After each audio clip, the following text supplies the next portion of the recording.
প্রিয় নবী হাদিসে বলেছেন, এই দুইটি চিহ্ন যার শরীরে থাকবে তার জন্য জাহান্নাম হারাম হয়ে যাবে। শুধু তাই নয়, দুইটি তরল পদার্থ আছে যা যেই বান্দার শরীরে থাকবে সে কখনোই জাহান্নামে যাবে না, আল্লাহ তার কোনো হিসাব নিবে না, তাকে বিনা হিসাবে জান্নাতে পাঠানো হবে। আজকে আপনাদের জানাবো দুইটি চিহ্ন সম্পর্কে ও দুইটি তরল পদার্থ সম্পর্কে, যা আপনার শরীরে থাকলে বুঝতে হবে আল্লাহ আপনাকে অনেক ভালোবাসেন এবং আপনার জন্য পরকালে জান্নাত ওয়াজিব হয়ে যাবে এবং জাহান্নাম হারাম হয়ে যাবে। প্রিয় দর্শক, আমরা শেষ নবীর উম্মত। প্রিয় নবী আমাদের রেখে কখনোই জান্নাতে প্রবেশ করবে না। হযরত মুহাম্মদ সাল্লাল্লাহু আলাইহি ওয়াসাল্লাম বলেছেন, আমার একটা উম্মত যতক্ষণ জাহান্নামে থাকবে আমি ততক্ষণ জান্নাতে প্রবেশ করব না। সুবহানাল্লাহ।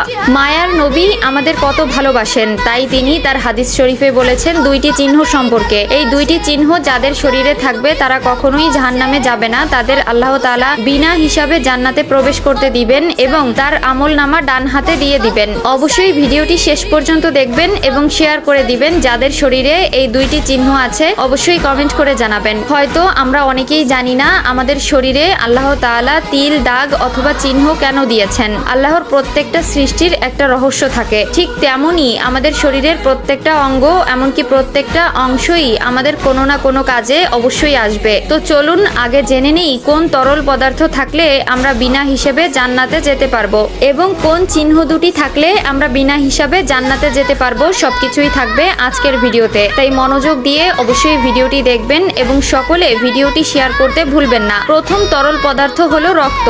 যে ব্যক্তি আল্লাহ তাআলার দ্বীনের জন্য রক্ত দিয়েছে সে কখনোই জাহান্নামে যাবে না। দুনিয়ার জন্য রক্ত নয়, আল্লাহর দ্বীনের জন্য, ইসলামের জন্য জিহাদ করতে গিয়ে যে ব্যক্তি শহীদ হয়েছেন অথবা যে ব্যক্তির শরীর থেকে রক্ত বের হয়েছে তার জন্য জান্নাত ওয়াজিব হয়ে যাবে। 2 নাম্বার তরল পদার্থ হলো চোখের পানি। যে ব্যক্তি আল্লাহর ভয়ে একা একা কান্না করে সে চোখের পানি মাটিতে পড়ার আগে আল্লাহ তার সমস্ত গুনাহ মাফ করে দিবেন। সুবহানাল্লাহ। আল্লাহ তার বান্দার চোখের পানিকে অনেক ভালোবাসেন এবং বলেছেন, আমার যেই বান্দা আমার ভয়ে এবং আমার আযাবের ভয়ে চোখ থেকে অশ্রু পড়বে তার চোখের পানি মাটিতে পড়ার আগে আমি তার সকল গুনাহ খাতা মাফ করে দিব। আমরা সকলেই জানি দুনিয়াটা একটি পরীক্ষা মাত্র। এই দুনিয়ার সুখ চিরস্থায়ী নয়, এমনকি দুঃখ চিরস্থায়ী নয়। আমাদের জীবন কিছু সময়ের জন্য এই দুনিয়ায় সীমাবদ্ধ থাকবে। আমাদের চলে যেতে হবে আল্লাহর কাছে এবং হিসাব দিতে হবে এই দুনিয়ার সকল কর্মগুলোর। কোনো ব্যক্তি যদি তার পাপের কথা মনে করে আল্লাহর দরবারে কান্না করে আল্লাহ তাকে ক্ষমা করে দিবেন। আল্লাহ হলেন রহিম, রহমান, পরম করুণাময়।